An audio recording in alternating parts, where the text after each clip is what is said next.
Fake news. గౌరవ బ్యారస్ party working president Kalvakuntla Taraka Ramarao గారి పుట్టిన రోజు సందర్భంగా ఘట్కేసర్ మండల కమిటీ ఆధ్వర్యంలో ఎదిలాబాద్ గ్రామంలోని అర్బన్ రెసిడెన్షియల్ స్కూల్లో నోట్ బుక్కులు మరియు పండ్లు పంపిణీ చేయడం జరిగింది. ఈ కార్యక్రమంలో ఘట్కేసర్ మండల బీఆర్ఎస్ పార్టీ ప్రజాప్రతినిధులు, మాజీ ప్రజాప్రతినిధులు, బీఆర్ఎస్ పార్టీ నాయకులు, కార్యకర్తలు అందరూ ఈ కార్యక్రమంలో పాల్గొని విజయవంతం చేయడం జరిగింది.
కేటీఆర్ మన టీఆర్ఎస్ వర్కింగ్ ప్రెసిడెంట్ అయిన కేటీఆర్ జన్మదిన శుభాకాంక్షల తరఫున మన హైదరాబాద్లోని అర్బన్ రెసిడెన్షియల్ స్కూల్లోని మరి విద్యార్థులకు పండ్లు, పుస్తకాలు, పెన్సిళ్ళు, తర్వాత బిస్కెట్లు పంచడం జరిగింది. అతడు ఆరోగ్యాలతో ఉండాలని, మా పార్టీ కూడా ఇంకా రాబోయే కాలంలో బలవంతం కావాలని కూడా ఈ యొక్క అవకాశం ఇచ్చిన మా గ్రామ శాఖ అధ్యక్షుడైన అల్లం శంకర్, మరి సెక్రటరీ చిరంజీవి గారికి అందరికి పేరు పేరున ధన్యవాదాలు ముగిస్తున్నాం.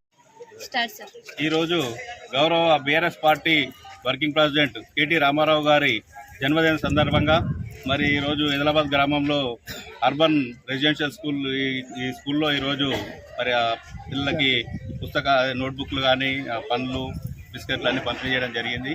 గౌరవ కేటీఆర్ గారు మరి ఇప్పుడు బీఆర్ఎస్ పార్టీ వర్కింగ్ ప్రెసిడెంట్గా మరి కాంగ్రెస్ పార్టీ ప్రభుత్వం చేస్తున్న అరాచకాలు, వాళ్ళ హామీల అమలు అన్నిటి మీద నిరంతర పోరాటం సాగిస్తున్నాడు.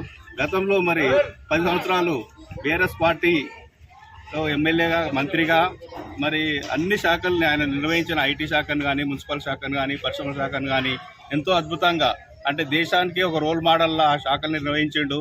అంటే దేశంలోనే అన్ని రాష్ట్రాలు ఆలోచన చేస్తున్నాయి. అంటే అన్ని రాష్ట్రాల యూత్ కానీ అందరు కానీ ఇట్లాంటి ఐటీ శాఖ మంత్రి మా రాష్ట్రానికి ఉంటే బాగుండు అని ఆలోచన చేసే విధంగా మరి దేశంలోనే ఒక రోల్ మోడల్గా మరి కేటీఆర్ గారు ఉన్నారు. ఎందుకంటే ఆయన ఆలోచన శక్తి, ఆయన అంటే ఆయన మొత్తం మీద ఆయన టాలెంట్ కానీ అన్నీ ప్రూవ్ చేసుకున్నాడు. కాబట్టి భవిష్యత్తులో మరి మరింత ఉన్నత స్థాయి పదవులు అనుభవించాలని కోరుకుంటూ నేను కేటీఆర్ గారికి జన్మదిన శుభాకాంక్షలు తెలియజేస్తాను. ఈరోజు మన హైదరాబాద్ గ్రామంలో మన గౌరవ బీఆర్ఎస్ పార్టీ వర్కింగ్ ప్రెసిడెంట్ అయినటువంటి పెద్దలు గౌరవనీయులు కేటీఆర్ గారి జన్మదినం ఘనంగా నిర్వహించుకోవడం జరిగింది. ఈ కార్యక్రమానికి పెద్దలు party general secretary Pannala Kondal Reddy గారు, అదేవిధంగా గ్రామశాఖ అధ్యక్షులు అల్లం శంకర్ గారు, అదేవిధంగా వివిధ గ్రామాల నుంచి వచ్చినటువంటి సర్పంచులు, ఎంపీటీసీలు, బీఆర్ఎస్ పార్టీ కుటుంబ సభ్యులందరూ కూడా పేరు పేరున శుభాకాంక్షలు తెలియజేస్తూ కేటీఆర్ గారి తరఫున అందరూ కూడా జన్మదిన శుభాకాంక్షలను తెలియజేసుకుంటా ఉన్నాము. మరి ఈరోజు మరి కేటీఆర్ గారు జన్మదిన సందర్భంగా మరి మన ఏదైతే స్కూల్ ఉన్నదో స్కూల్ పిల్లలకు అందరూ కూడా పండ్లు, పుస్తకాలు కూడా ఇవ్వడం జరిగింది. అదేవిధంగా కేటీఆర్ గారు అనేక జన్మదిన కార్యక్రమాలు చేసుకోవాలని కోరుకుంటూ, వారు ఎల్లవేళలా చల్లంగా ఉండాలని కోరుకుంటూ, అనేకమైన ఉన్నత పదవులు అనుభవించి వారి అష్ట ఆరోగ్యాలతో కలిగి ఉండాలని కోరుకుంటూ మరి అవకాశం పెద్దలందరికీ నమస్కారాలు తెలియజేస్తూ మరొకసారి వివిధ గ్రామాల నుంచి గ్రామశాఖ అధ్యక్షులకు, సర్పంచులకు, వార్డు మెంబర్కు, పార్టీ సీనియర్ నాయకులకు పేరు పేరున ధన్యవాదాలు తెలుపుతూ తెలియజేస్తూ సెలవు తీసుకుంటాం. ఈ అప్డేట్స్ కోసం మా ఛానల్ ని సబ్స్క్రైబ్ చేయండి.